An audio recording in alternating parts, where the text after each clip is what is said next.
Bueno, compañeros, buenos días.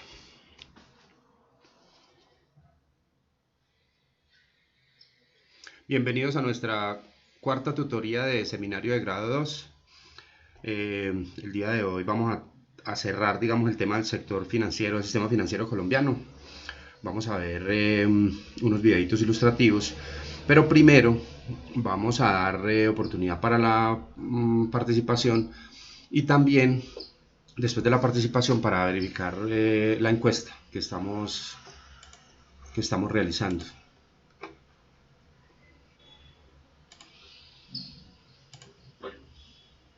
Listo, muchachos.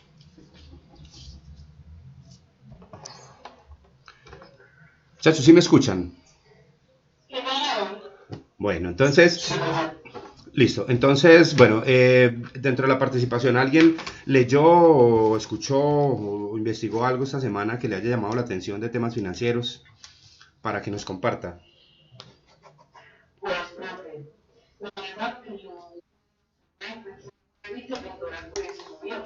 Sí,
y entonces,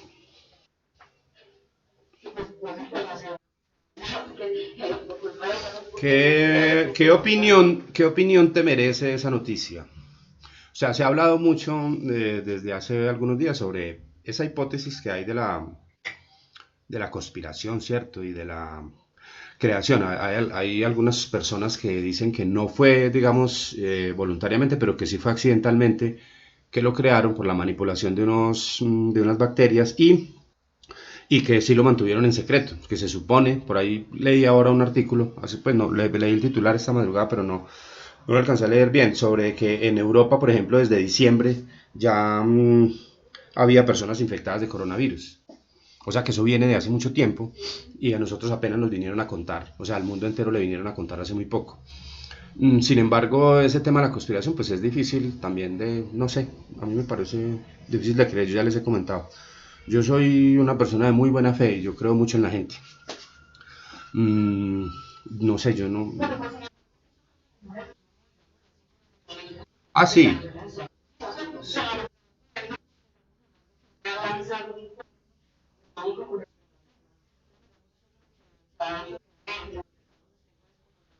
claro, eso va a convulsionar más los mercados todavía. Esa guerra. Sí, claro.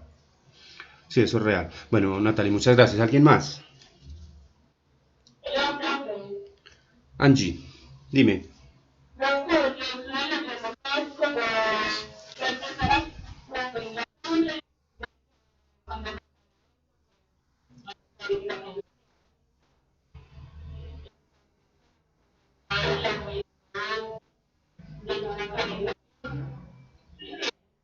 Sí, yo te estoy escuchando muy bien.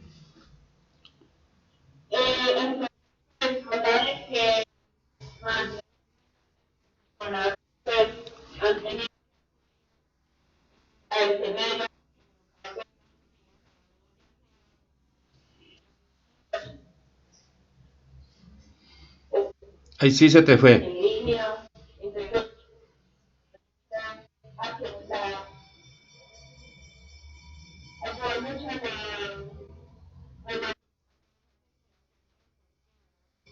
Sí,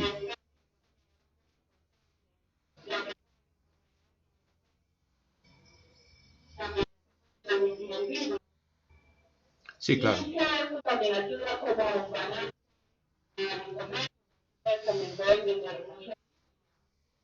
claro.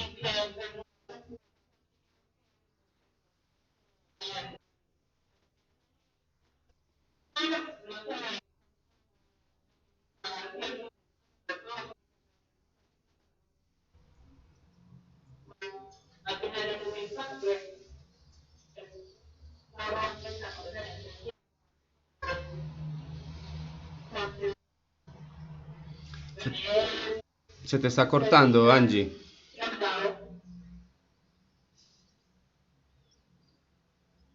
Angie.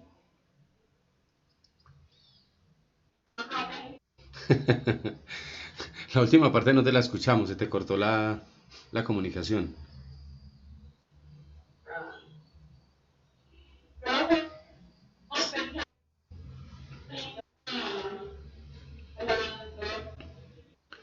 No, no se te entiende nada, Angie.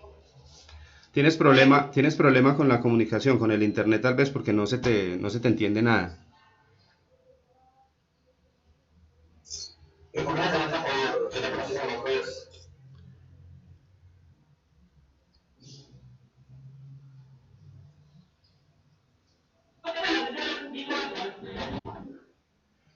Perdóname, Angie, ¿qué me dijiste?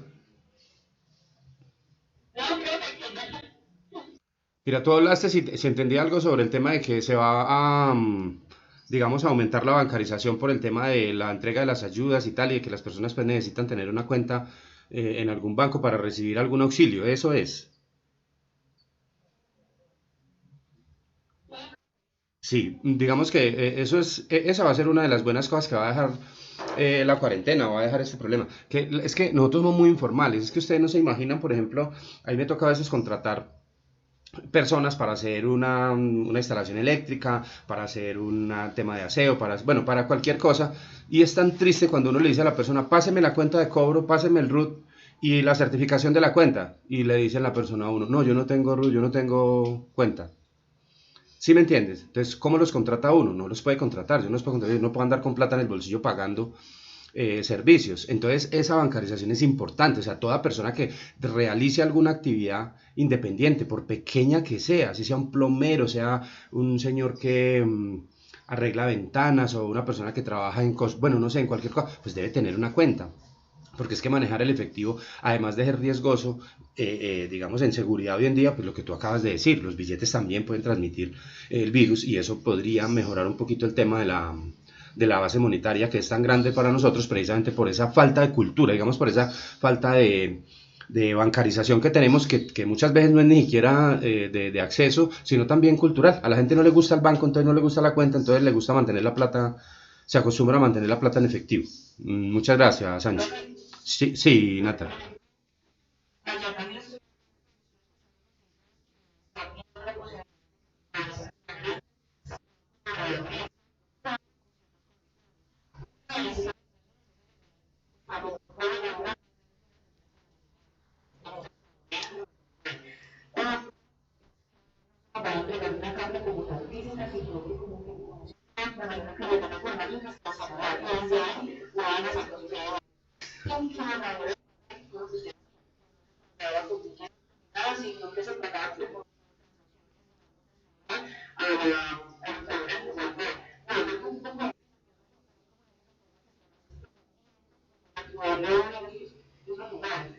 Sí, pero va a ser, o sea, esto va a dar unas cosas tenaces porque, pues, la verdad, uno ir a un bar y estar no bien amañado de las 2 horas, tener que decir, no, nos vamos porque nos cogió el coronavirus. eh, por ejemplo, decir, no, venga, pasémonos para el de enseguida, ¿sí me entiendes? Pues no sé. Pero igual de todas maneras son ideas pues que no se deben descartar en algún momento porque pues igual yo pienso que todas esas actividades tienen que regresar, porque es que decir hoy en día, por ejemplo, que solo la industria y solo la construcción y solo esto y solo aquello, pero venga, y el entretenimiento y esas personas, por ejemplo, la persona que tiene un bar, lo que hablábamos hace poquito, la persona que tiene un bar y ese es su medio de ingreso, o sea, eso es su manera de ganarse la vida, digámoslo así, pues en algún momento lo necesita, lo está haciendo allí, lo está haciendo porque lo necesita realmente. no porque sea gusto, ¿sí? Entonces, eso definitivamente tiene que en algún momento, digamos, desarrollar alguna técnica, no sé, alguna manera, digamos, para poderlo hacer. Pues se ve raro desde ese punto de vista, sí, porque pues como entrar y como que el mesero esté por allá y me mande la carta al celular, bueno, no sé, pero habrá que hacerlo porque un día tenemos que volver a salir. Bueno, muchas gracias, Natalie. Angie, muchas gracias. ¿Alguien más? Bueno, muchachos, entonces vamos a hacer lo siguiente. Les voy a hacer una pregunta. Yo no sé si ya la había hecho. Ustedes me dicen si ya. Ya respondimos todo en la encuesta.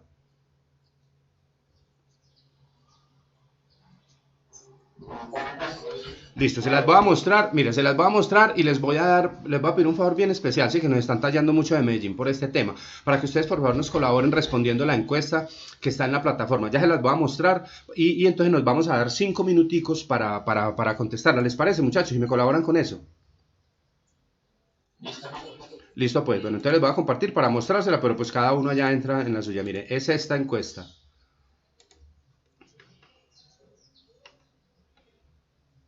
¿Ya la ven?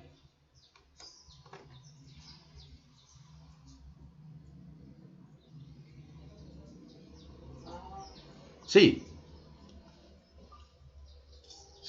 Listo, entonces por favor entren a sus plataformas y por favor me la contestan. No se demoran 4 minuticos, sí, porfa. Y me cuentan cuando estén listos. Démonos 5 minuticos para eso, ¿vale? Listo, muchachos.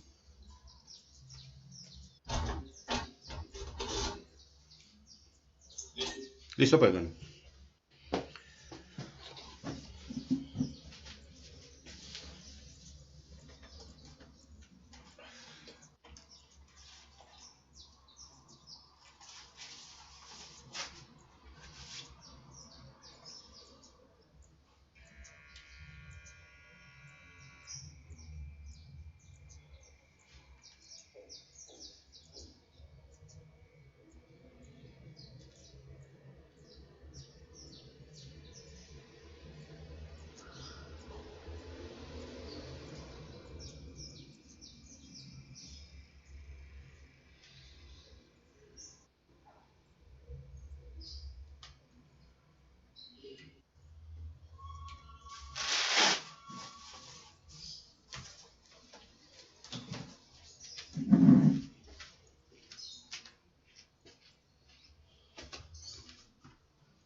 Me avisan cuando terminen, muchachos, por favor.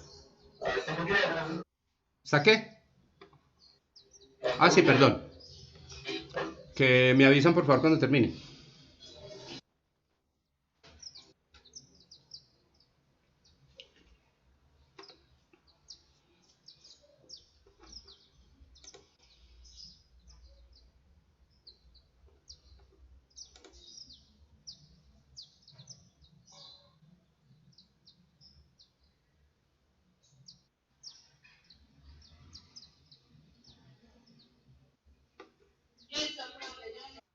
Listo, gracias, Angie.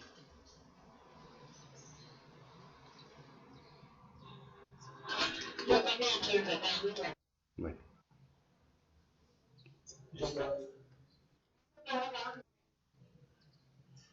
listo todos entonces. Bueno, bueno, muchachos, teníamos una tareita de una investigación sobre el caso de Lehman Brothers. ¿Qué me pueden contar sobre ese tema?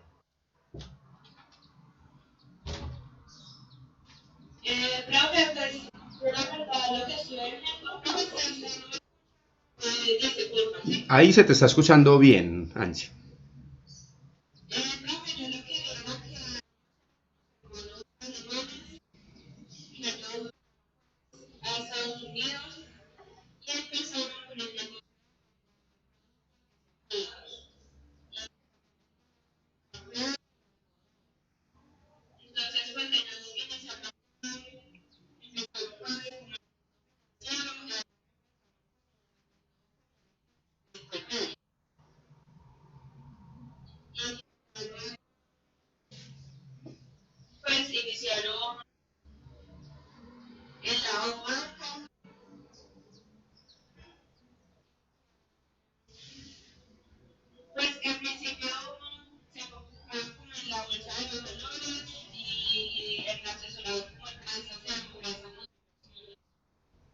Sí,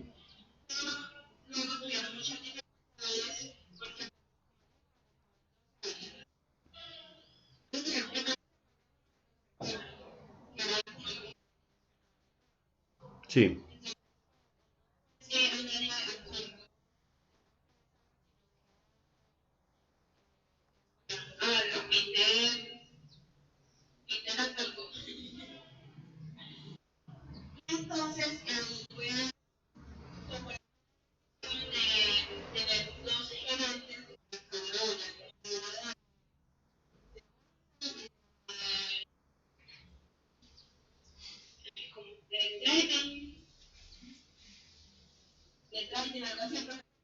no, el trading es bolsa.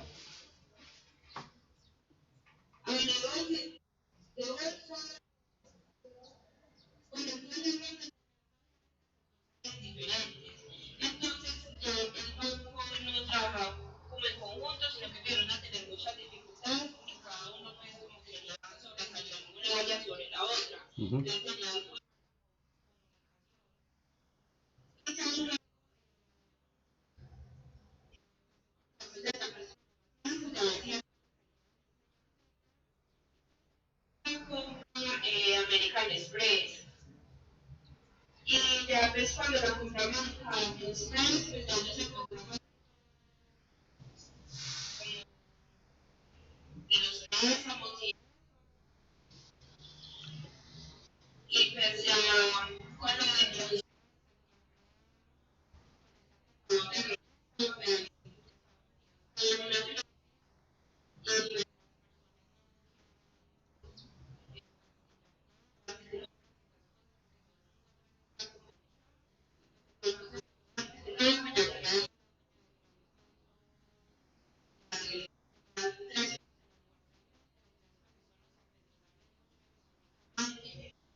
Claro, perfecto.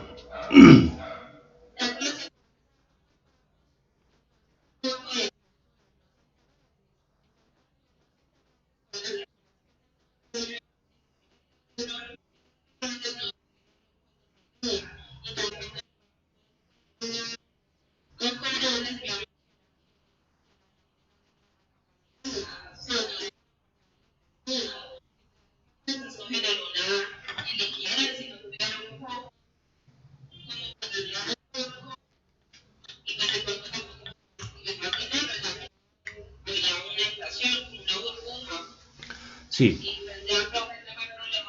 listo, muchas gracias. ¿Algo más, muchachos?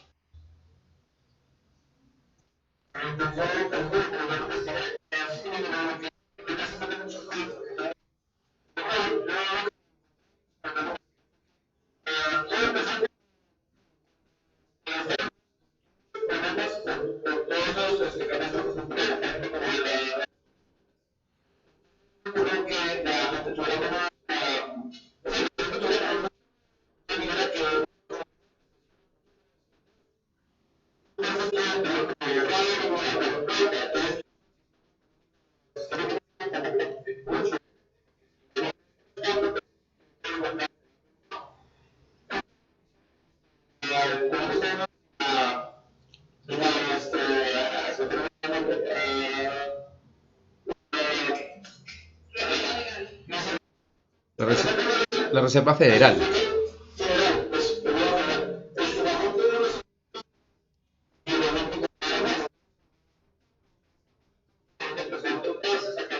Sí.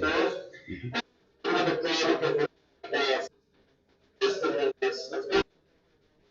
Sí.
Calificadoras de riesgo.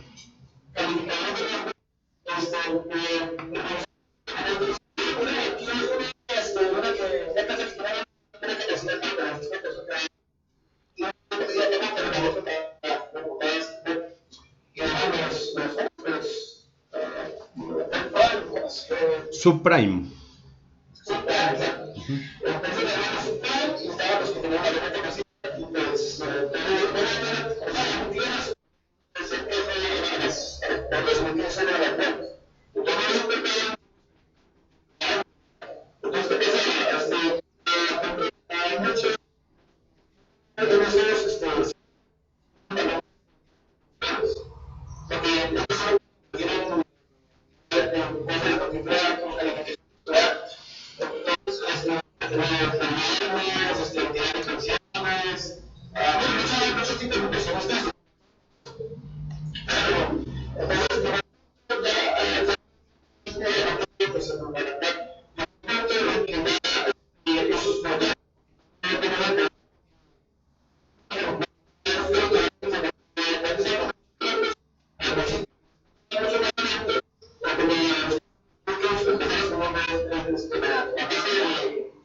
Se llaman corredores de opciones.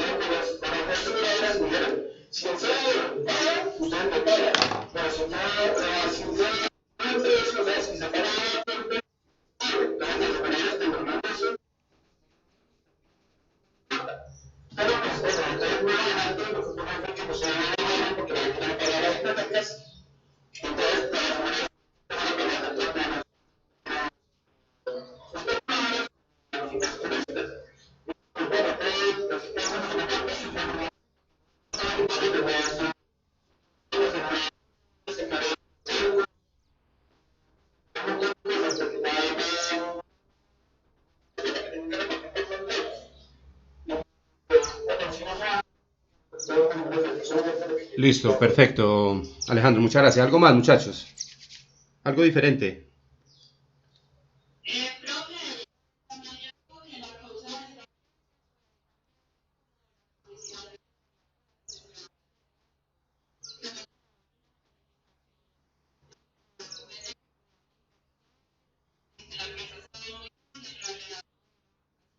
Claro. Digamos, lo que pasa es que el prestigio que tenía ese fondo, digamos, ese Lehman Brothers, era muy grande. Era el cuarto fondo de inversión más grande de Estados Unidos en ese momento. O sea, tenía más de 680.000 millones de dólares captados en activos financieros. Eso es mucha plata. Entonces, debido a eso, pues confiaron en ellos y les dieron calificaciones que en un momento dado no eran tan técnicas, digámoslo así. Básicamente, lo mencionó ahorita Alejandro, digamos, el inicio de la crisis de ellos, pues obviamente viene por unas razones coyunturales de los problemas de Estados Unidos, de los atentados, bueno y tal. Afectaron todo el sistema financiero americano. A ellos un poquito más porque tenían un poquito más de exposición al riesgo por el mercado de valores. Entonces resulta que ellos se metieron en el negocio de la subprime. El negocio de la subprime que en Estados Unidos, a diferencia de Colombia, aquí por ejemplo, Alejandro va a un banco, Alejandro va a comprar un apartamento. Entonces Alejandro va a un banco, el apartamento vale 100 millones, el banco le presta 70, a 15 años, a 20 años, a 30 años, bueno y tal. Y él comienza a pagar su apartamento y listo. Él pagó su cuota inicial y comienza a pagar. Resulta que, y él termina, bueno, de pagar su crédito, en alguna oportunidad, algunas, digamos, entidades de crédito, que después de que Alejandro ya haya pagado, digamos, 20 millones de ese crédito y la garantía por el valor indexado tenga alguna cobertura adicional, le pueden hacer un préstamo diferente, como por ejemplo para hacerle una mejora o algo así. Pero eso se considera en, en finanzas, en el sistema financiero americano se considera la subprime, es decir, una hipoteca sobre otra hipoteca ya constituida. Entonces, cuando ellos comenzaron a invertir, a entregar desembolsos sobre esas hipotecas que ya no tenían cobertura, entonces vino el derrumbe y vino la burbuja financiera hipotecaria como tal, y eso fue lo que en últimas los afectó. O sea, es decir, venían de unas causas estructurales del mercado financiero como tal, ¿sí? Una inyección de capital que le hicieron al mercado para inundar el mercado, digamos, de recursos para poder que la economía despegara, porque definitivamente estaba en un receso, en una recesión en un momento dado, pero eso generó también que la gente se endeudara más y ellos, digámoslo, lo podríamos expresar de esa manera, irresponsablemente entregaron más dinero sobre esas mismas hipotecas, sobre esos mismos valores y la gente no pudo pagar en un momento dado. En ese momento hubo oportunidades de inversión muy importantes en Estados Unidos. Mucha gente de aquí, de estos países y tal, fueron allá, gente que tenía capital y compraron viviendas, porque después de que los bancos tenían que recibir esas daciones en pago, pues ese valor de esas viviendas bajó impresionantemente. Entonces hubo mucha gente que aprovechó el negocio, que fue y compró, esperó un tiempo, ¿cierto? Una inversión de mediano plazo, de largo plazo, y obtuvo muy buenas utilidades en eso. Digamos que en últimas, esa fue la razón básica de la caída, digamos, o de la quiebra de Lehman Brothers, que marcó, digamos, el inicio de la crisis financiera del 2008. Una cosa importante para tener en cuenta como dato para el sistema financiero colombiano. A nosotros esa crisis afortunadamente no nos afectó y no nos afectó por una razón muy sencilla, porque nosotros ya la habíamos vivido. Colombia ya había vivido la crisis hipotecaria, la burbuja hipotecaria. ¿Cómo? No, en el 82 fue una diferente. Esa la vamos a estudiar más adelante. La del 82 fue una crisis de garantías como tal. Pero la de la hipotecaria se dio en el 99. Eso lo vamos a ver en un capítulo aparte. Yo no sé si ahorita no, no creo que hoy. Bueno, no sé. Exacto, donde cambiamos de la UPAC a la UR, cuando el sistema, digamos, de financiación de vivienda se desdibujó en Colombia y la matriz o, digamos, la ecuación de la liquidación de estos créditos se desbarató por un tema de liquidez del mercado, cuando un gobierno irresponsablemente quiso ligar esa tasa del UPAC a la fluidez del dinero o a la liquidez del mercado, o sea, a la DTF. Cuando la DTF subió al 30, al 35, al 39%, las fórmulas de liquidación de esos créditos se volvieron impagables. Había créditos de esos que uno se ponía a liquidar y últimas nunca se cancelaban porque la fórmula estaba desbaratada. Entonces, en ese momento en Colombia se tomaron las medidas, llegó el 4 por mil, bueno, muchas cosas, medidas que se tomaron y tal, para, digamos, cuidar un poquito el mercado financiero y sobre todo el mercado hipotecario. Entonces aprendimos de esa lección y por eso a nosotros, a Colombia, no la afectó de manera importante la crisis del 2008, que afectó a Estados Unidos y a toda Europa. Con esto, ¿qué les quiero decir, muchachos? Que tener un sistema financiero, a pesar de que a nosotros no nos gusta, a pesar de que en este momento estemos hablando, todo el mundo habla de que los bancos, que son esto, que no ayudan, que no prestan, que no le ofrecen ayudas a la gente, beneficios, bueno y tal. De todas maneras, para un sistema como el que nosotros manejamos, un activo importantísimo en el tema de una crisis financiera o una crisis de cualquier índole es tener un sector financiero fuerte, un sector financiero que genere utilidades, que tenga liquidez, que tenga la capacidad de devolverle a sus inversionistas los dineros que tienen allí, ¿sí? Que yo pueda ir, a pesar de que estemos en crisis en este momento, yo pueda ir a mi banco y decir, venga, necesito que me entregue mi plata y me la entregue. Sí, porque eso pasa, hay países que no tienen esa capacidad, que en un momento de crisis, como lo hicieron los argentinos, como lo hicieron en alguna vez, en alguna oportunidad los peruanos, de hacer corralitos financieros y decirle a la gente, no, no le puedo entregar la plata porque el gobierno la necesita. Sí me hago entender. Entonces, digamos, a pesar de que eso para nosotros es un poquito fuerte, pues es importante. Esa quiebra de Lehman Brothers, pues es un ejemplo importante de cómo los negocios internacionales, ellos eran un banco de inversión. Y en la banca de inversión trabaja, sí,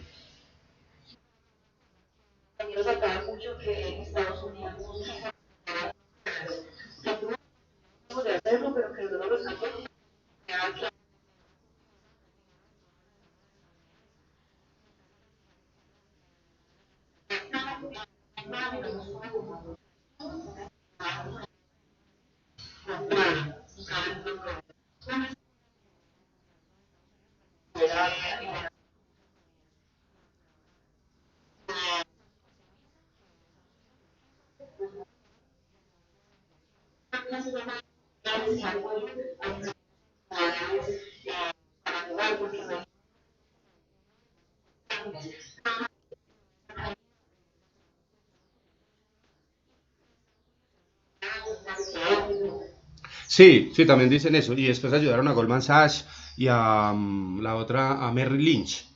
Pero a ellos no, no les lanzaron el salvavidas. Esos ya son temas políticos que no sé, la verdad, como hallar esa razón, pues será un poquito complejo. Yo la verdad no la tengo, no sé por qué no ayudaron a Lehman Brothers en un momento dado. Eh,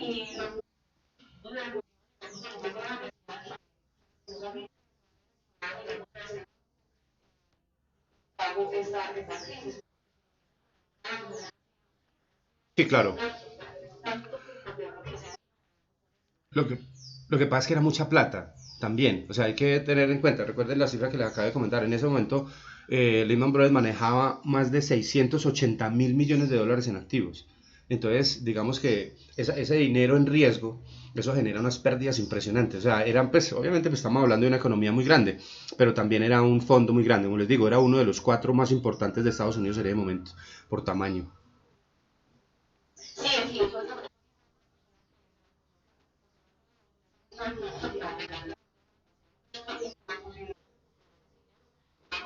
Sí. Sí, porque mire, por ejemplo, mira que por ejemplo en Colombia en el año 82 el gobierno colombiano ayudó a estas entidades. ¿Cómo las ayudó? Les compró las acciones a un centavo, ¿sí recuerdan? Ya habíamos visto, no, mentira, eso no lo hemos visto. compró las acciones de esos bancos, pero de todas maneras recuperó la inversión, ¿sí? Porque cuando le inyectó dinero a esos bancos, le inyectó liquidez, esos bancos recuperaron su capacidad operativa y después ellos colocaron esas acciones, o sea, vendieron esas acciones otra vez al sector privado y recuperaron la inversión. En teoría, pues era plata de todos nosotros, ¿cierto? Porque igual de todas maneras la intervención que hace el Estado en una entidad de esas, pues la hace con los dineros públicos, con los dineros que son de todos, que vienen de los impuestos. En ese tiempo se dedicó el impuesto que nació, no, no, ese fue más adelante en el 99. Pero sí se dedicó, se utilizaron los dineros públicos para hacer esa negociación, pero fue buena en ese momento porque esos bancos se recuperaron y después se vendieron. El Banco del Estado se vendió, el Banco Cafetero se vendió y se recuperaron las inversiones. Bueno, muchachos, sí.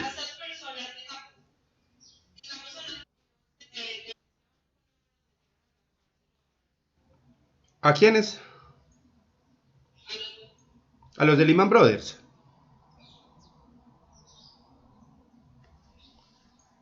Angie.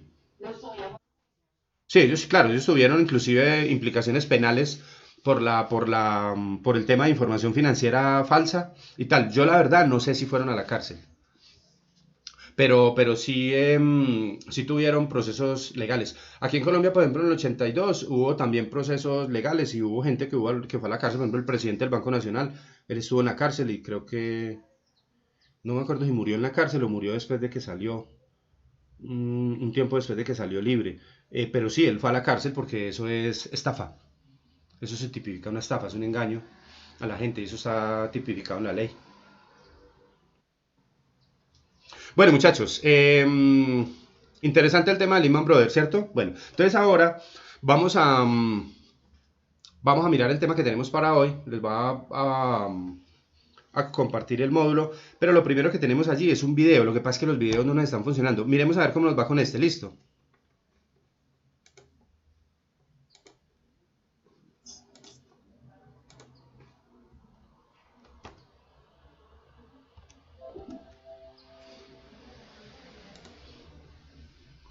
Y si no, pues yo les paso el link para que lo veamos cada uno. Listo, muchachos. Entonces vamos a ver, digamos, como lo que nos falta mirar sobre el sistema financiero nacional para que dejemos ya cerrado ese tema de sistema financiero nacional el día de hoy. Dentro de 8 días ya entramos a hablar sobre cuentas nacionales, o sea, el ahorro, y ya seguimos con los temas pues, de más adelante que son banca central y organismos multilaterales. Vamos a mirar entonces este video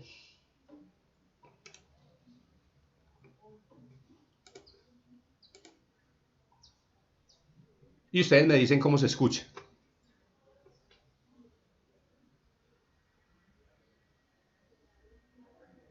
O, o me dicen si ya lo hemos visto, no me acuerdo.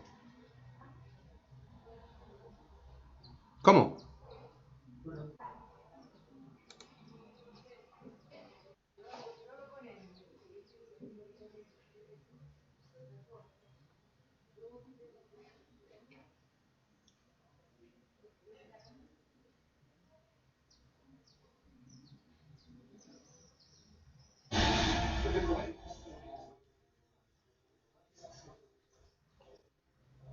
¿Si lo habíamos visto o no?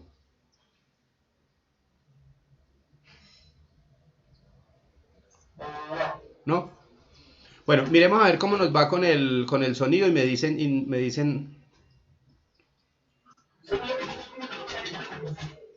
¿cómo, cómo?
Bueno, ¿cómo vamos todos con el volumen? ¿Sí se escucha algo, no?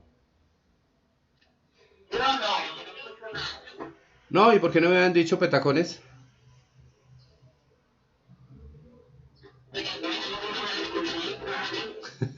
Bueno, listo. Entonces, hagamos lo normal. Les comparto el link, lo vemos. Dura 6 minutos 40. Nos vemos en 8 minuticos. Listo.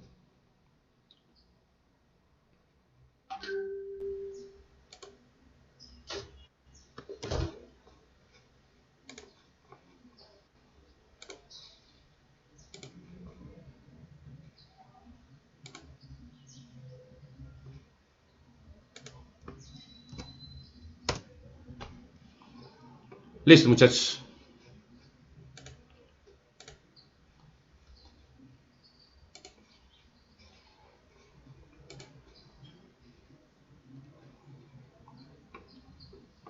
Listo, entonces nos vemos en 7 minuticos. Listo, muchachos.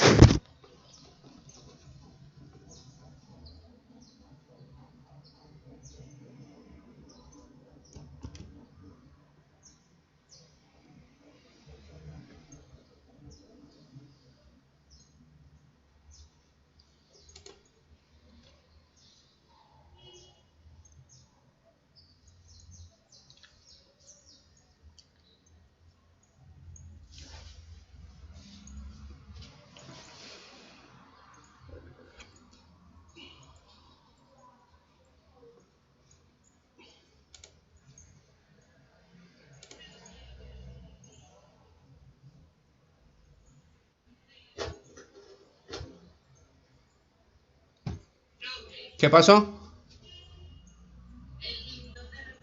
Al WhatsApp.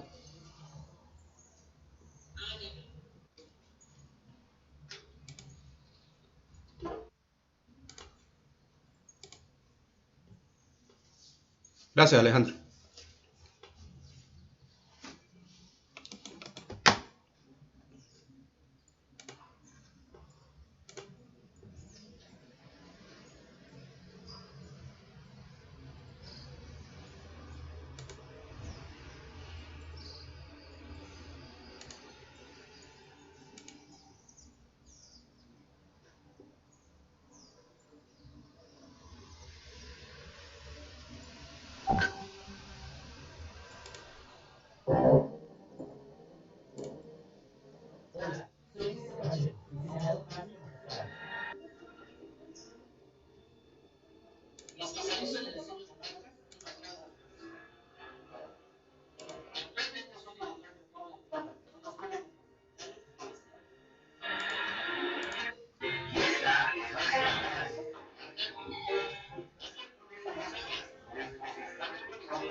Ya, ya listo.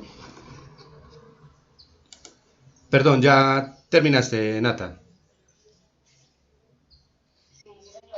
Bueno, listo, me van avisando, muchachos, por favor.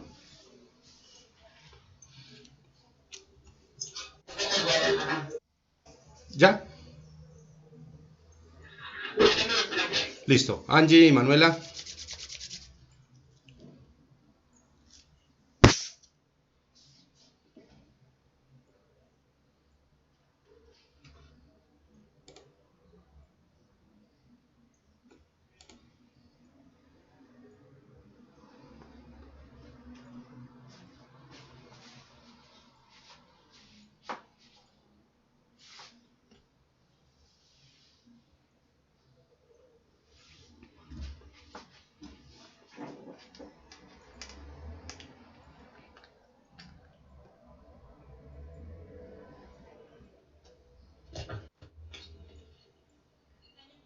Listo. Manuela. Manuela también, sí.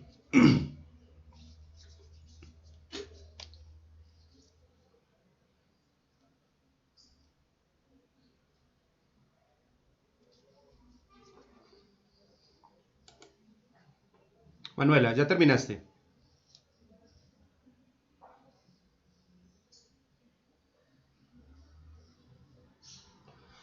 Bueno, digamos que sí. Muchachos, ¿qué podemos extraer como aspectos importantes de ese video? ¿Qué nos dice?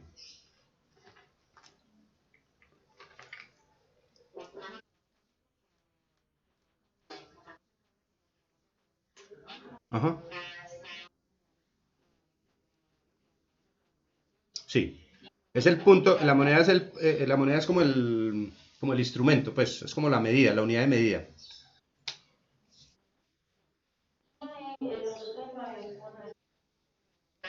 Sí, sí, exacto. Ujú.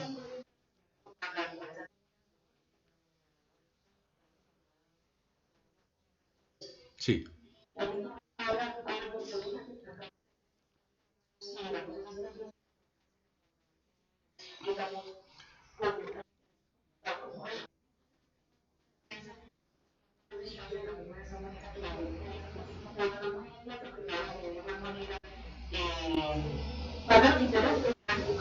Ajá.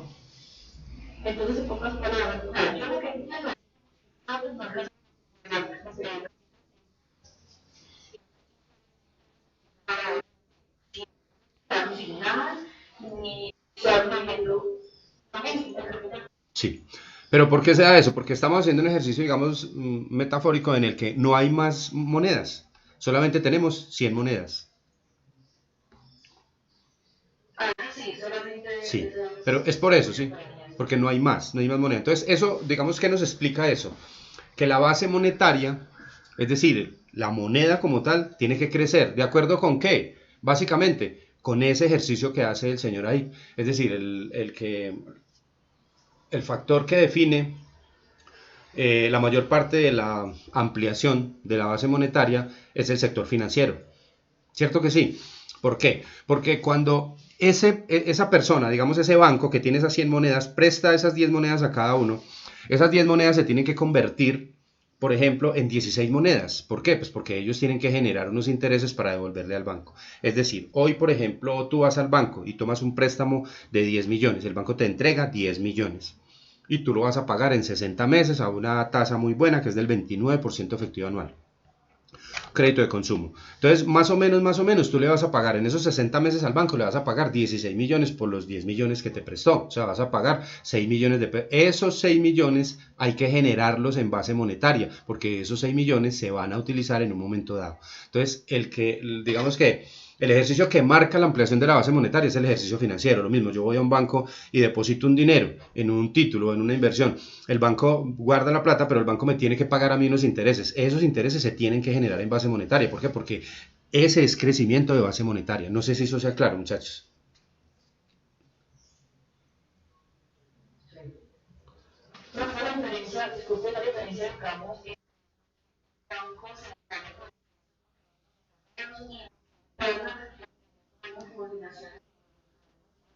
Sí, se llama el margen de intermediación financiera.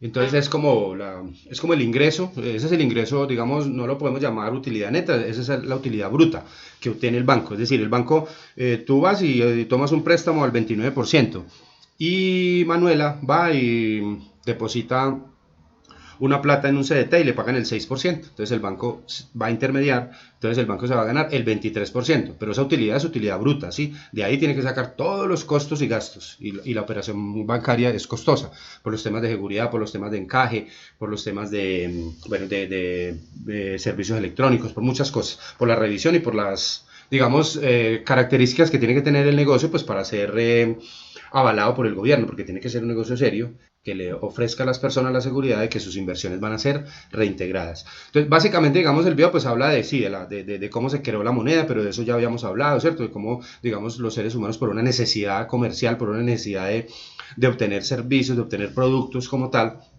pues llegaron a la conclusión de que era mejor convertir esos valores en algo, en un tercer valor, digámoslo así, en la moneda, para poder hacer las negociaciones fácilmente y no tener que andar con grandes mercancías haciendo trueques, ¿cierto? Entonces, básicamente nos explica eso. Preguntas, muchachos.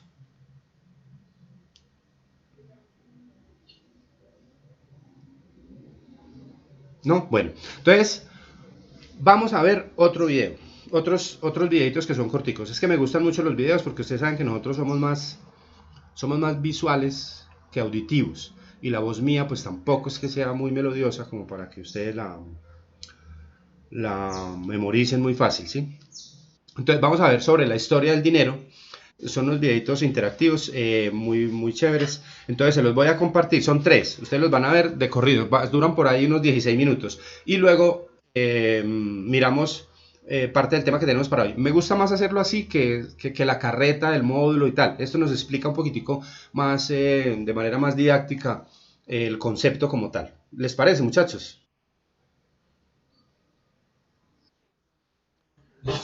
Listo, entonces se los voy a compartir. O sea, son tres partecitas, pero pues ya están ligadas, ¿cierto? Entonces les comparto el del primero, porque definitivamente con el sonido no hemos podido, con ningún curso he podido con el sonido por este Meet. No sé qué es lo que pasa.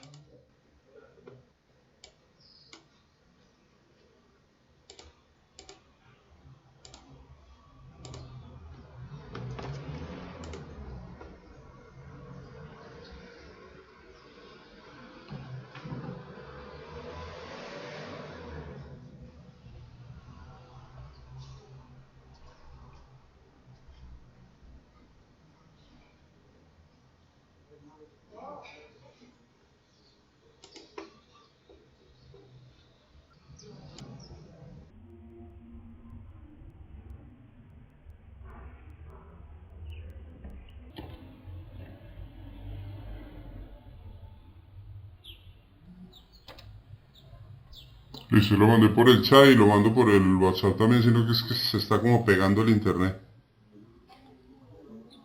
Muchachos, listo. Entonces se llama La historia del dinero. Tiene parte uno, parte 2 y parte 3. Dura por ahí 17 minutos. Nos vemos a las 10. Listo, muchachos.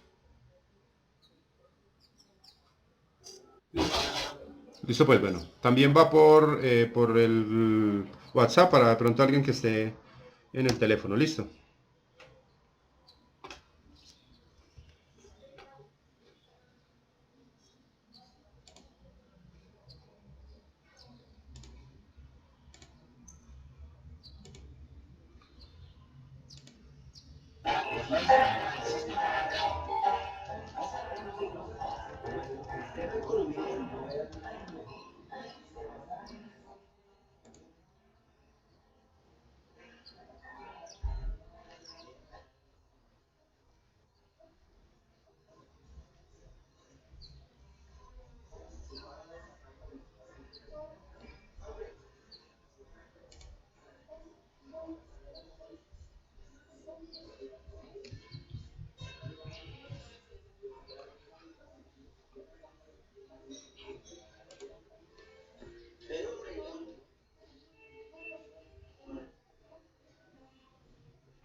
Niños, ya vamos terminando.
Listo, muchachos, ya terminamos.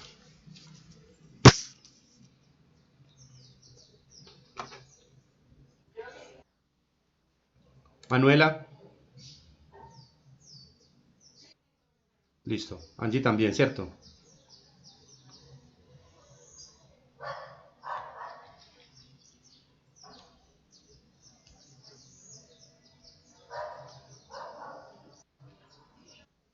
Listo, Angie, gracias.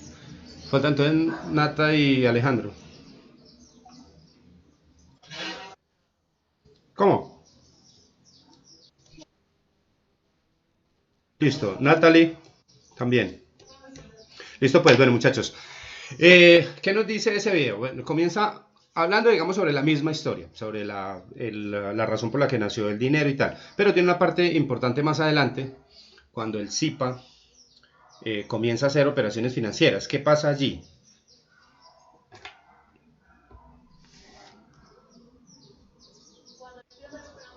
Sí, claro, cuando él ve que ese dinero está ahí, lo mismo que le pasó, recuerden que habíamos hablado sobre los templos, esos antiguos que hacían operaciones de depósito y tal, pero que después vieron que esas mercancías, esos valores estaban ahí, no generaban nada, entonces comenzaron a hacer préstamos con ellos.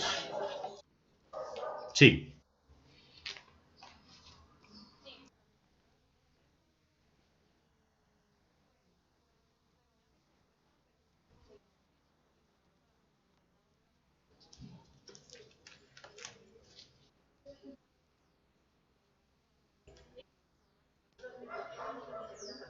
sí, claro.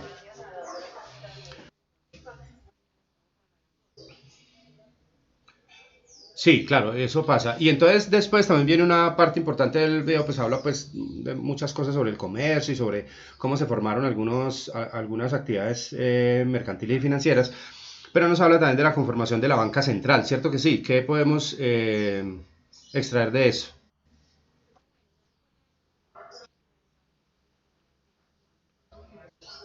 Sí.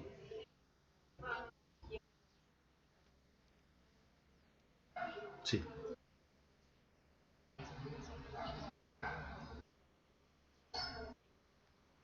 Ujú.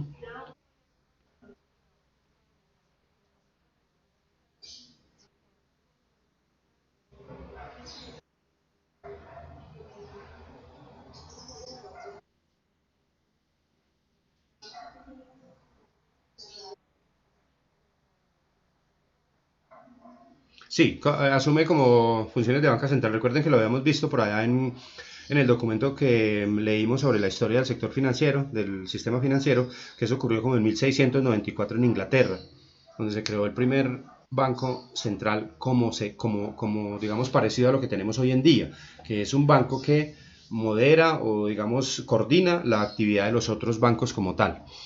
Y por último, una parte importante también de la que habla el video es sobre el manejo o digamos, la gestión sobre la base monetaria. ¿Qué nos dice? Alguien que no me haya contado, Manuela o Ángela.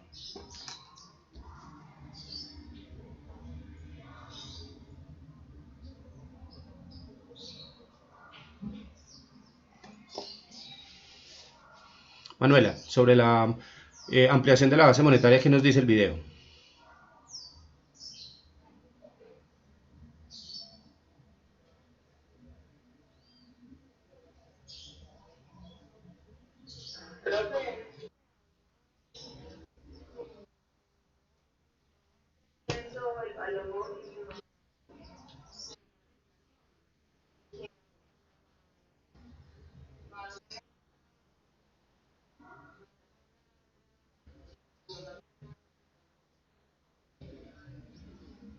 Sí, y entonces, ¿de qué nos habla? O sea, ¿cuál es lo que la razón de eso sobre la base monetaria? O sea, ¿por qué se genera la inflación?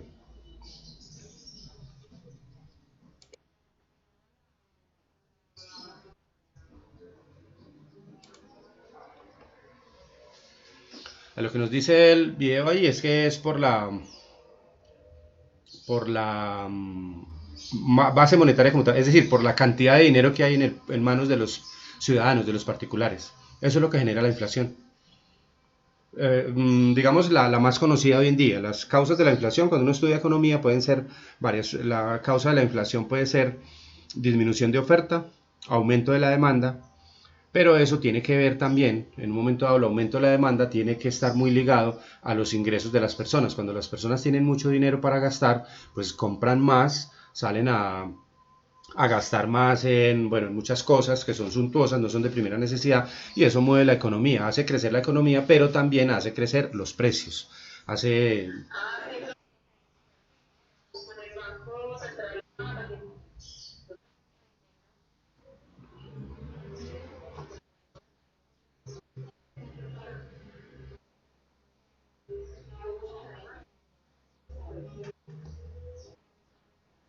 Exacto. Y eso sí es lo que pasa normalmente, lo que nosotros vemos, digamos, en la actualidad, que el Banco de la República, por ejemplo, hace poquito, sé que ustedes de pronto escucharon la noticia, la vieron, que ellos bajaron la tasa de referencia del Banco de la República y está en ese momento en el 3.25. ¿Sí leyeron algo sobre eso? Esa tasa de referencia del Banco de la República, digamos, es la que modera de alguna manera la cantidad de dinero que hay circulando en el mercado. En este momento, ¿por qué estamos bajando la tasa?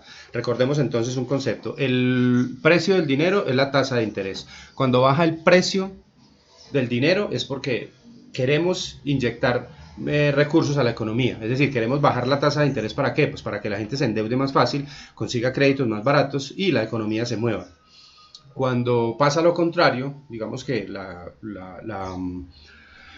el sistema está inundado de recursos y se dispara la inflación, entonces subimos la tasa de interés para lograr recortar un poquito esa base monetaria. Así funciona. O sea, se toman medidas contraccionistas cuando se necesita detener el aumento de la inflación y medidas expansionistas cuando se necesita aumentar la producción y aumentar el consumo, que es lo que en últimas mueve la economía capitalista. Es el consumo, es la compra que hacen los ciudadanos y las empresas. Eso es lo que mueve la economía.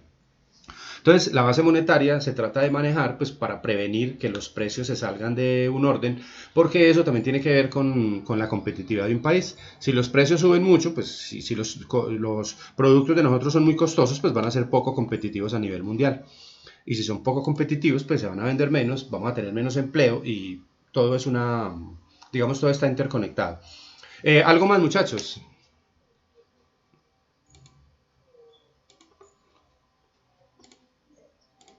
Eso era como todo, ¿cierto? Sino que con los videitos queda un poquito, digamos, es más fácil de coger el concepto que con solo carreta. Bueno, vamos a mirar una partecita del módulo que tenemos para hoy. Es unos temas que ya, digamos, con las exposiciones tangencialmente habíamos hablado. Solamente vamos a hablar de algunos conceptos básicos sobre esta parte del sistema financiero. Entonces, esto seguramente ustedes lo conocen, ya lo leyeron, ¿cierto que sí?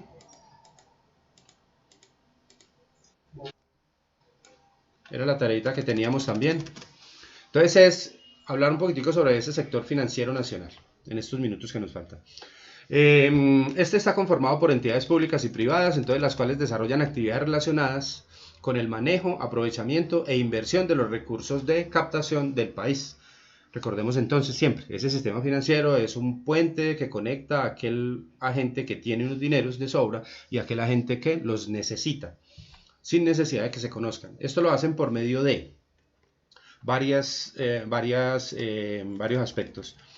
Lo primero, por ejemplo, con bancos de segundo piso, como la Financiera de Desarrollo Territorial Findeter, que maneja recursos para los municipios y para los departamentos. Con los establecimientos bancarios, que realizan primordialmente operaciones comerciales de crédito a corto plazo, los bancos como tal, o sea, la banca, el sistema intermediado, que son las instituciones financieras que tienen por función entonces la captación de recursos, ya sea en cuenta corriente o en títulos a la vista o en títulos de depósito a término, con el objeto de realizar operaciones de crédito.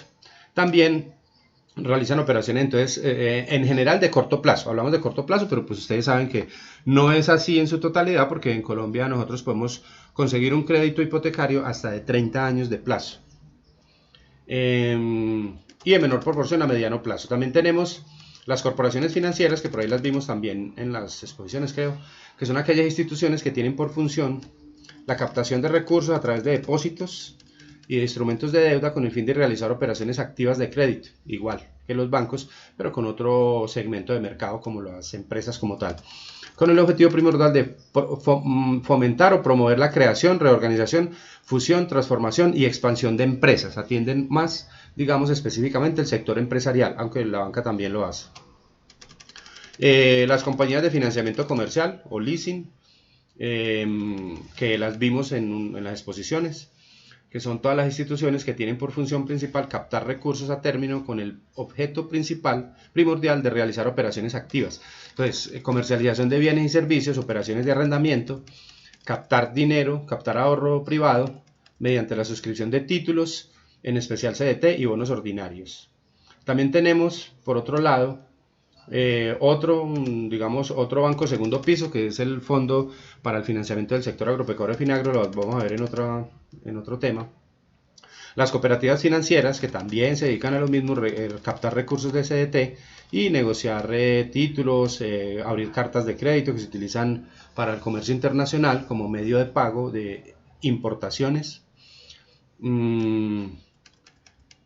otorgar préstamos y realizar operaciones de compra y venta de divisas. Bueno, también por el otro lado tenemos otras entidades que forman parte de ese sistema financiero, pero como estas que están aquí, que no son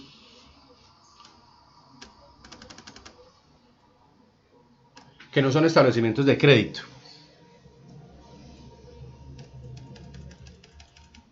Como por ejemplo los almacenes generales de depósito, que se trabajan para el comercio internacional, para el almacenaje de mercancías que lleguen o vayan para el exterior, importaciones o exportaciones.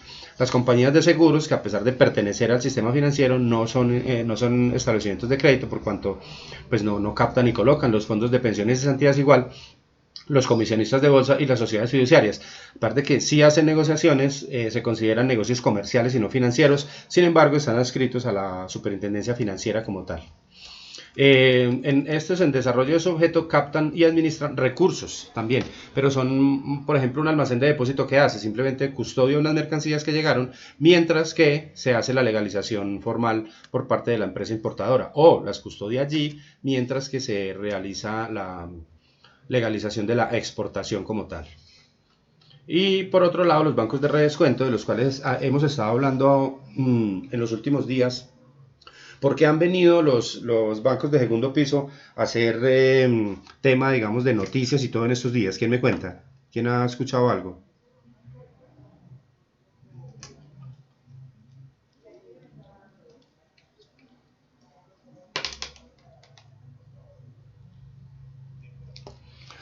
Bueno, todos sabemos que es banca de segundo piso. El banco de segundo piso es un banco de fomento o bancos de redescuento, que son entidades que son estatales y que por intermedio de ellas se colocan recursos en el mercado para atender algunas actividades económicas puntuales. En este momento, ¿de qué se está hablando? Entonces, de que Finagro debe atender créditos especiales para los agricultores y Bancoldex pues debe atender para los empresarios, ¿cierto? Deben sacar ahorita algunas líneas especiales de crédito para que sean irrigadas en el público. Sí, es claro eso, muchachos. ¿Qué hacen los bancos de segundo piso?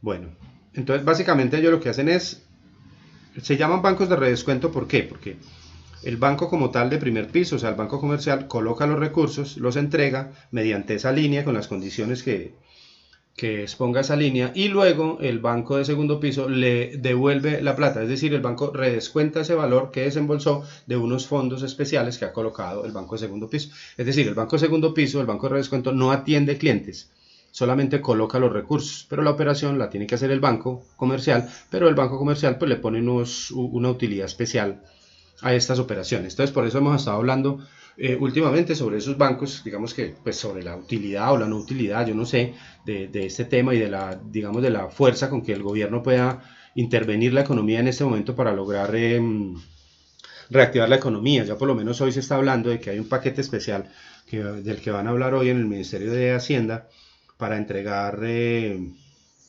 recursos a las empresas para que paguen la nómina. Es decir, es ayudarles a las microempresas para que paguen la nómina. ¿Sí lo escucharon?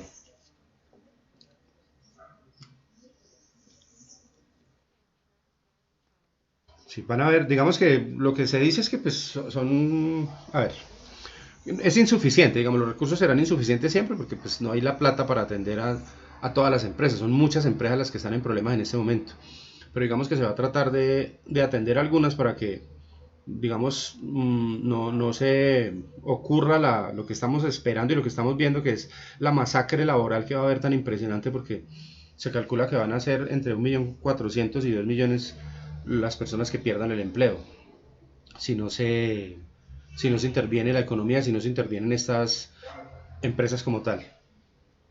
Sí, dime, Nat.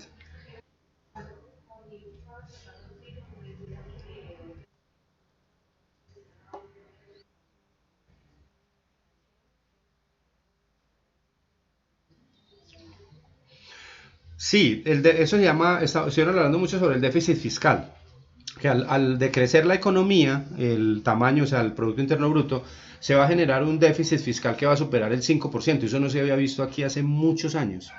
El déficit está en el 2, en el 2.1, 2.5 y tal. Y ese déficit fiscal entonces es la diferencia entre lo que el gobierno recibe por ingresos y lo que se gasta en el funcionamiento. Y esa parte es bien delicada porque eso tiene que ver con la calificación de riesgo que le otorguen al país, eso se llama el ENVI, a nivel internacional y va a dificultar la financiación de proyectos. Ahora, esta semana también la noticia fue que el Fondo Monetario renovó una línea de crédito para Colombia de 10.500 millones de dólares, pues que de pronto se van a tener que utilizar para intervenir la economía, para proteger el empleo. Esto es importante, digamos que todavía nos estén prestando recursos. Recordemos que hace un mes y medio Venezuela solicitó un crédito también, pero a ellos sí se lo negaron, pues porque la situación de ellos, la que vienen atravesando financieramente desde hace un tiempo, pues es un poquito diferente a la de nosotros. Entonces, mmm, es importante como contar con eso, pero de todas maneras hay un riesgo muy alto para la economía colombiana. Muchachos, preguntas hasta ahí.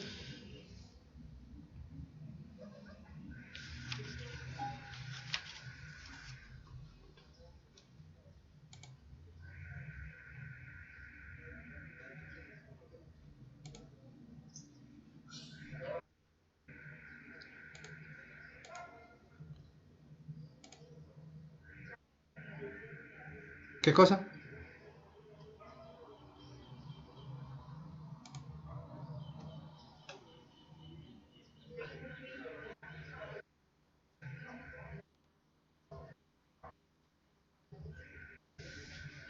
Sí, ellos sí cobran un interés. A ver, por ejemplo, vamos a hablar de Bancoldes. Bancoldes, por ejemplo, hoy el gobierno, digamos, quiere incentivar, digamos en este momento, la microempresa, ¿sí? Bueno, de algún tamaño y tal. Entonces coloca, por decir algo, me voy a inventar una cifra, coloca 500.000 millones para, para que se puedan prestar a esos empresarios, ¿cierto? Y los coloca, por ejemplo, a, al DTF más un punto, que en este momento podría ser una tasa del 6% efectivo anual, que podría ser una tasa muy bajita, ¿cierto? Sin embargo, como es un banco de segundo piso, ellos quieren recuperar ese dinero con ese 6%, digamos ese DTF más uno. Pero resulta que como ellos no hacen la operación, ellos no atienden el cliente, ellos no analizan el crédito, ellos no tienen que ver con la cobranza, ellos no reciben las cuotas, ellos no van a hacer nada, simplemente van a colocar los recursos, entonces todo ese trabajo le queda al banco de primer piso. Entonces el banco de primer piso, que es Bancolombia, Da Vivienda, Caja Social, todos los que son bancos comerciales, van a atender las líneas. Todos están en la obligación de atender las líneas. O sea, si llega una persona a cualquier banco y dice, mire, yo quiero solicitar un crédito bajo la línea de Bancoldes, listo. Entonces los requisitos son estos, traiga los papeles y normal. Y le desembolsan por una línea de descuento. Pero resulta que como los bancos no trabajan gratis, entonces el banco va y le mete otros 8 puntos. ¿Sí? Entonces ya no es de TF más 1, sino de TF más 9. Entonces, ¿el banco qué hace? El banco presta el dinero, coloca el dinero. Ese desembolso, el banco de segundo piso se lo reintegra. Es decir, le dice, mire, tome lo que le prestó al cliente, yo se lo pago, yo se lo devuelvo. Y usted administreme la cartera. Entonces, administrar la cartera es que va a recaudar, va a cobrar, va a generar procesos jurídicos y la persona quedó en mora. Todo esto, pero pues todo eso lo va a hacer sobre ese 8% de intermediación financiera. ¿Sí? Entonces, eso es lo que pasa, digamos, más o menos con la banca de segundo piso. El banco de segundo piso es un intermediario entre el Estado y el banco comercial, y el banco comercial es el que hace la operación como tal. O sea, a Bancolder la persona puede ir, cualquier empresario puede ir a averiguar qué líneas hay, a qué tasas y todo eso, pero allá no le van a prestar. O sea, de allá le van a decir, mire, la línea es esta, es para empresarios de esta y esta categoría, este tamaño, váyase para un banco y diga que usted va a tomar un crédito, que usted va a solicitar un crédito bajo estas condiciones. Sino que eso, digamos, viene acompañado de otros temas, de otro tema, y es el tema de la garantía como tal, porque digamos, si el Estado no entra a garantizar los créditos, por ejemplo, como el Fondo Nacional de Garantía, no sé si ustedes lo conozcan, esta entidad que presta el servicio de garantías a aquellos empresarios que no la tienen, o sea, que no tienen una casa para hipotecar, no tienen una bodega para hipotecar, no tienen un vehículo para generar una prenda, no tienen eso, entonces están sin garantía, o sea, puede que tengan la capacidad de pago, pero no tienen la garantía, entonces el banco les exige un colateral, una garantía. Entonces ellos le pagan una comisión al Fondo Nacional de Garantías y el Fondo Nacional de Garantías les emite un certificado de garantía sobre ese préstamo. Entonces el banco, digamos, ya va asegurado por un valor, pero pues el Fondo Nacional de Garantías máximo, según las líneas de crédito, avala o garantiza el 50% del capital. El banco está asumiendo el otro 50%. En una crisis como la que estamos viendo en este momento, se haría necesario que el fondo de garantías entregara el 100%. ¿Para qué? Pues para que los bancos se motiven a colocar, porque si no, ningún banco en este momento va a desembolsarle a una empresa que no se sabe si tiene con qué pagar.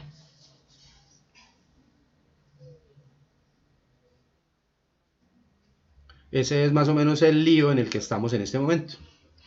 Que los bancos no van a prestar, obviamente, pues lógico, porque ellos no pueden arriesgar los recursos de esa manera. Un banco no le puede desembolsar a una persona o a un empresario un crédito sin tener certeza o sin tener como la fuente de pago, es decir, si no está en este momento vendiendo, si no está produciendo, si no está trabajando, si no está... Ahora, por ejemplo, pensaba yo ayer en la propuesta de la alcaldesa de Bogotá, pues yo no sé si ampliar el horario productivo a 24 horas, pues yo no sé si eso sea en este momento conveniente. Lo que necesitamos es recuperar siquiera el turno actual.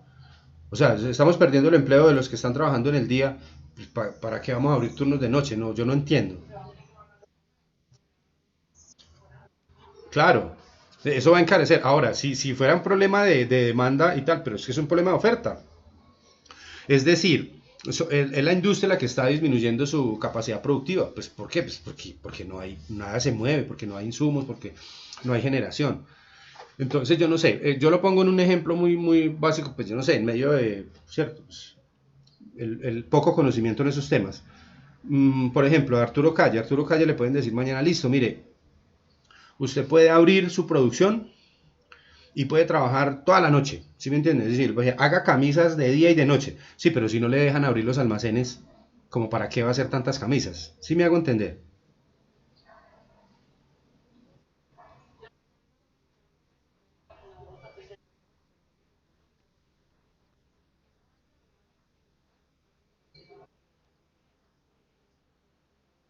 Sí,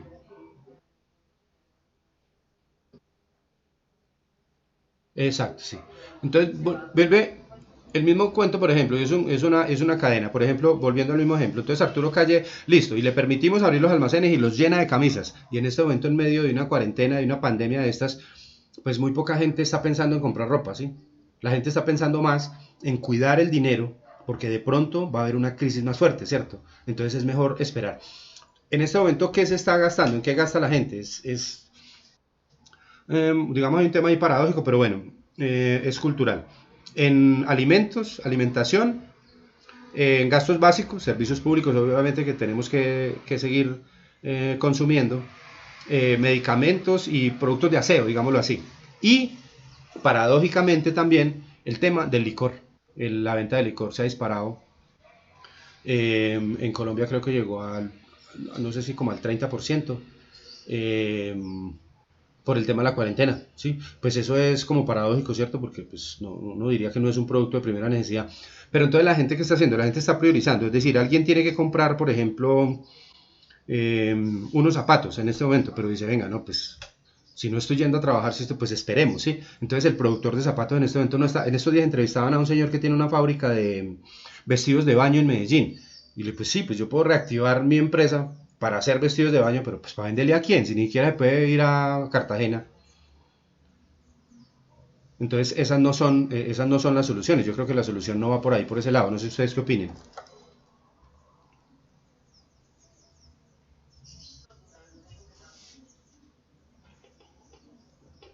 Bueno, muchachos, sí, la situación es bien complicada. Digamos que criticar es fácil y decir que el gobierno no puede, que no están tomando las medidas y qué tal. Eso es sencillo. Sobre todo para nosotros que nos gusta juzgar a posteriori. Eso es muy bacano. Como a mí no me toca tomar la decisión, pues critiquemos. Pero la verdad es que es un panorama bien complejo. Porque porque ni de un lado ni del otro, ¿sí? O sea, ni generando más producción, o sea, es decirle a la empresa, decirle a las empresas hoy en día que produzcan más, pero la pregunta es decirle, venga, produzca, pero ¿para qué? Si yo tengo una empresa, yo quiero producir, pero es para vender, no para guardar mercancía, ¿cierto? No para acumular inventarios. Bueno, muchachos, ¿cómo vamos hasta ahí? ¿Preguntas, dudas?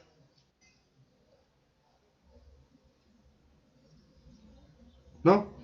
Listo, bueno, entonces vamos a dejar ahí por hoy. Dentro de 8 días terminamos de ver una partecita del módulo que nos falta de este tema y vemos el tema del ahorro. Para esta semana entonces les cuelgo la lectura sobre el ahorro y también les cuelgo otra investigación o algún otro tema financiero que podamos trabajar dentro de 8 días y que sea sobre el tema, que sea relativo al tema. Listo, muchachos. Bueno, si no es más, entonces nos vemos dentro de 8 días. Cuídense mucho, por favor. Dios los bendiga, muchachos.